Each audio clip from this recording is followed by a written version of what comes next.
नमस्कार। Live cities का विशेष bulletin सुबह की चाय देखना शुरू कर चुके हैं आप, जहां हम बिहार के राजनीतिक गलियारों से लेकर के हर एक तरह की खबरें आपसे साझा करते हैं। साथ ही साथ आपको यह भी बताते हैं कि पॉलिटिकल गलियारों में और उसके भीतर खाने में क्या कुछ चल रहा है। देखिए, आने वाले समय में बिहार में चुनाव भी है, एमएलसी चुनाव को लेकर के घोषणा भी हो गई है, तिथि भी सार्वजनिक है। और जैसे ही एमएलसी चुनाव की बात सामने आई है तो बिहार में राजनीतिक मौसम परवान चढ़ने लगा है। सीधे तौर पर समझिए, हर एक दल तैयारी करना शुरू कर चुकी है। लेकिन इसी बीच बिहार के मुख्यमंत्री सम्राट चौधरी दिल्ली दरबार गए हुए थे। सर, दिल्ली दरबार से सम्राट चौधरी लौट आए हैं, उसके बाद पूर्व मुख्यमंत्री नीतीश कुमार के पास सीधे गए, मुलाकात हुई। क्या कुछ बातचीत हुई है सर? नहीं, देखिए, सबसे बड़ी बात है कि सम्राट चौधरी जो भारतीय जनता पार्टी के का लंबे समय से ये था कि बिहार में कोई अपना मुख्यमंत्री हो, उनकी पार्टी उनकी दल का हो, तो ऐसे में निश्चित रूप से उस सपने को साकार किया है जी। सम्राट चौधरी ने। अब वो दिल्ली के दौरे पर थे, 2 दिवसीय दौरे पर। तो वो वहाँ पर सम्राट चौधरी ने राष्ट्रपति, उपराष्ट्रपति समेत तमाम नेताओं से मुलाकात की है और उसके बाद जो भारतीय जनता पार्टी के राष्ट्रीय अध्यक्ष हैं नितिन नवीन समेत अन्य पदाधिकारियों अधिकारियों से उनकी वार्ता हुई और बिहार कोटे से जो भी मंत्री थे जी। उनसे उनकी मुलाकात हुई है और कई सारे मंथन चिंतन हुई है। हम्म। तो अब निश्चित रूप से उसके बाद लौटने के बाद सीधे वह पटना के जयप्रकाश नारायण अंतर्राष्ट्रीय हवाई अड्डा से बीते दिन वह सीधे पूर्व मुख्यमंत्री और जदयू के राष्ट्रीय अध्यक्ष नीतीश कुमार के आवास पर गए, उनसे मुलाकात की और लंबी चौड़ी को काफ़ी देर तक मंत्रणा हुई। जी। तो यह मंत्रणा जो हो रही है वह निश्चित रूप से जो एमएलसी का चुनाव जो चलने वाला है, जो विधानसभा कोटे से 9 सीट है और एक सीट जो नीतीश कुमार जिस सीट को रिक्त किया था तो वह राज्यसभा के सदस्य हो गए हैं उच्च सदन में दिल्ली में।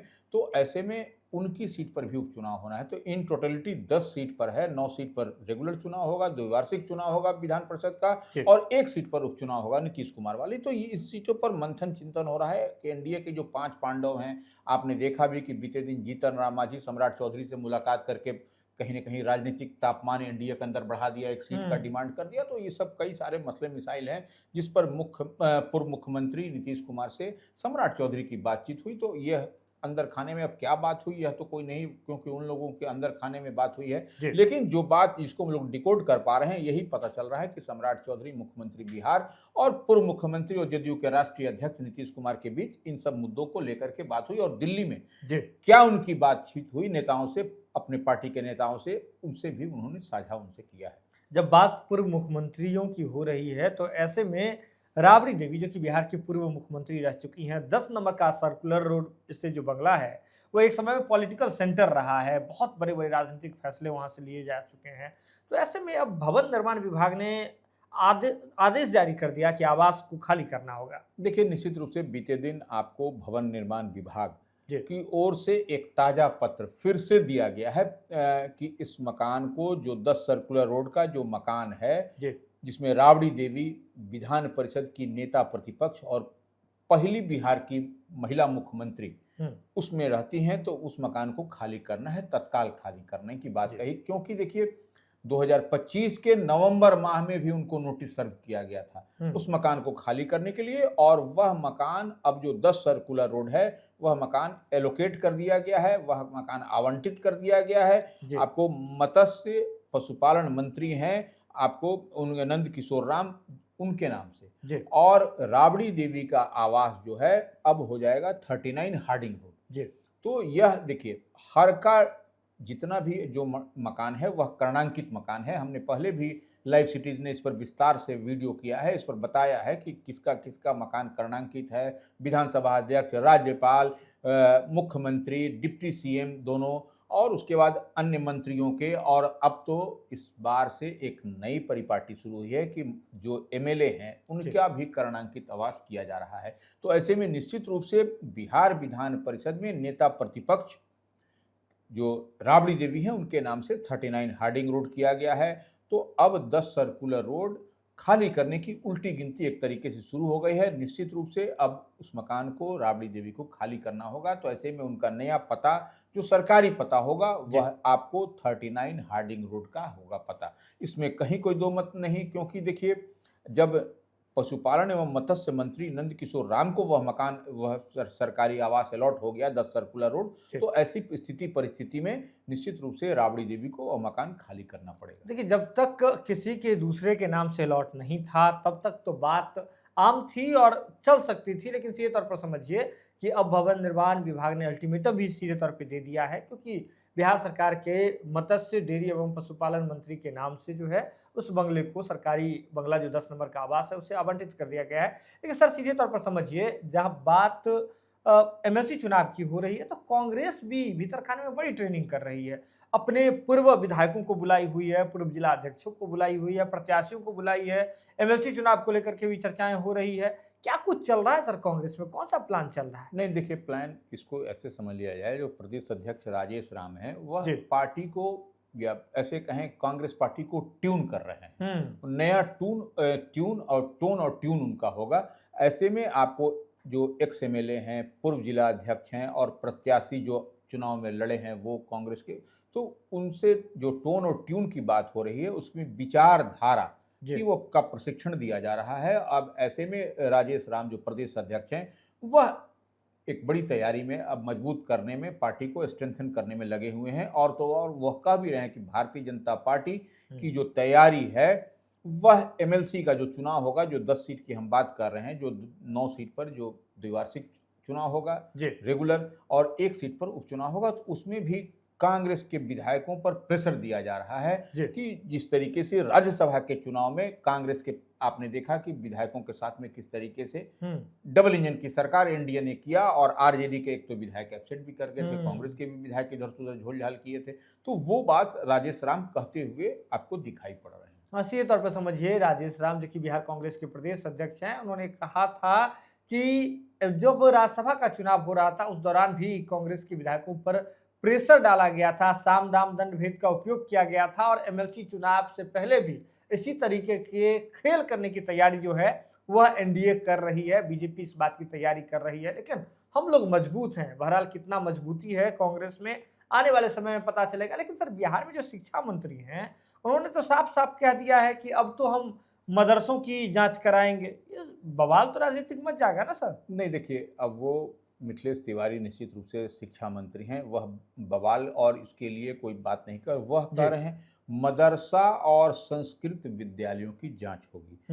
अब ये जैसो, क्योंकि इसमें कई सारे जो कथित रूप से फर्जीवाड़े की बात आ रही है, तो निश्चित रूप से संस्कृत और मदरसा विद्यालय में देखिए, दूध का दूध पानी का पानी हो जाने में कहीं कोई दिक्कत नहीं है। इसमें है कि आपको उस चश्मे से नहीं देखने की आवश्यकता है। आप देखिए कि सरकार या शिक्षा विभाग या शिक्षा मंत्री क्या चाह रहे हैं, जो ट्रांसपेरेंसी चाह रहे हैं, पारदर्शिता चाह रहे हैं कि यह भी पता चले मदरसा और संस्कृत विद्यालयों में क्या, कैसे पठन पाठन, क्या व्यवस्था है, क्या नहीं है, कितने हैं, तो वह निश्चित रूप से यह भी एक बेहतर ही आपको आने वाले समय में साबित होगा। अभी देखिए, कोई भी काम अगर पहली दफा होता है तो उसमें कई तरीके के आरोप प्रत्यारोप लगते हैं, बिल्कुल, लेकिन तो निश्चित रूप से मिथिलेश तिवारी जितनी बात कह रहे हैं उस बात को अगर डिकोड करिएगा, समझिएगा, जितनी बात समझ में आती है। लेकिन सर जिस तरह से एक और चीज देखी जा रही है कि बीजेपी, भारतीय जनता पार्टी, जो दुनिया की, विश्व की सबसे बड़ी पार्टी है, उसके बिहार यूनिट में पावर शिफ्ट का बहुत अभी चल रहा है। आपने देखा किस तरह से सम्राट चौधरी बिहार के मुख्यमंत्री बन गए, बीजेपी कोटे से बिहार के पहले मुख्यमंत्री बने। लेकिन अब बीजेपी के संगठन में भी बदलाव हुआ है सर, नई सूची जारी की गई है, नया टीम बनाया गया है। नहीं देखिए, निश्चित रूप से जब नए प्रदेश अध्यक्ष बने हैं दिलीप जायसवाल के बाद, आपने देखा कि संजय सरावगी बिहार भाजपा के प्रदेश अध्यक्ष हैं, तो वो अपनी टीम तैयार करेंगे। तो निश्चित रूप से वह टीम तैयार हुई है।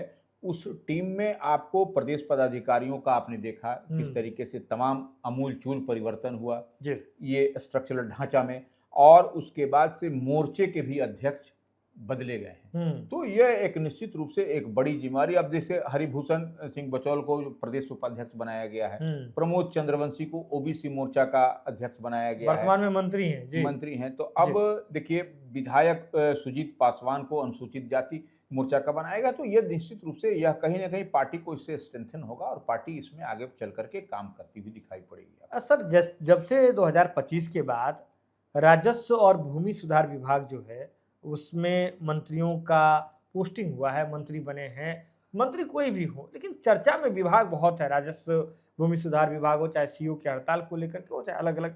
अब एक अल्टीमेटम दिया गया है विभाग के मंत्री दिलीप जायसवाल जी के द्वारा 15 दिन का, क्या अल्टीमेटम है सर? नहीं, देखिए अल्टीमेटम, देखिए आपने चर्चा किया राजस्व एवं भूमि सुधार जी। विभाग। आप ये देखिए कि राजस्व एवं भूमि सुधार विभाग काम के लिए जाना जाता था इन दिनों, जब से दिलीप जायसवाल, जिससे पहले भी मंत्री थे, अब वर्तमान में वही मंत्री हैं, लेकिन बीच के कालखंड में आपको विजय सिन्हा थे जी। तो विजय सिन्हा ने एक बड़ी लकीर खींची। तो आपने देखा कि किस तरीके से अंचलाधिकारी, राजस्व कर्मी, तमाम लोग हड़ताल पर गए, बैठे, उसके बाद उसका सॉर्ट आउट हुआ सोल्यूशन। तो ये देखिए निश्चित रूप से दिलीप जायसवाल जितनी बात कर रहे हैं, 15 दिन का अल्टीमेटम दिया है, बिल्कुल। और 3,10,000 दाखिल खारिज करने की बात कही है, और आवेदन का निपटारा आपको जो 15 दिन का जो टाइम शेड्यूल है उसी टाइम फ्रेम में करना पड़ेगा। नहीं करिएगा तो फिर आप पर गाज गिरेगी ऐसे लोगों पर। तो निश्चित रूप से दिलीप जायसवाल काम करते हुए दिखाई पड़ रहे हैं, और विभाग का पर जो राजस्व एवं भूमि सुधार विभाग में जो एक कथित रूप से कहा जाए काली की कोठरी कहा जाता था, उसके भी सफाई अभियान में लगे हुए। आपने देखा होगा कि बीते दिनों किस तरह से जो दिलीप जायसवाल हैं, जो कि बिहार सरकार के भूमि और राजस्व विभाग के मंत्री हैं, उन्होंने कैसे 14 सीओ पर जो है कार्रवाई की थी, अंचलाधिकारी पर कार्रवाई की थी, जिसमें से कईयों के वेतन में कटौती की गई थी, कईयों को सस्पेंड किया गया था। अब 15 दिन का अल्टीमेटम दिया गया है और साफ तौर पे कहा गया है कि जो लोग दाखिल खारिज का काम करवाने आते हैं, छोटी मोटी त्रुटि उनके आवेदन में होती है तो रिजेक्ट कर दिया जाता है। तो ऐसे रिजेक्ट करने वाले अधिकारियों पर भी जवाबदेही जो है विभाग तय करेगी, और 15 दिन के भीतर 3,10,000 के आसपास जो दाखिल खारिज का आवेदन आया हुआ है, निपटारा कीजिए, बैकलॉग नहीं बनाइए विभाग पर, क्योंकि विभाग पर प्रेशर आ जाएगा।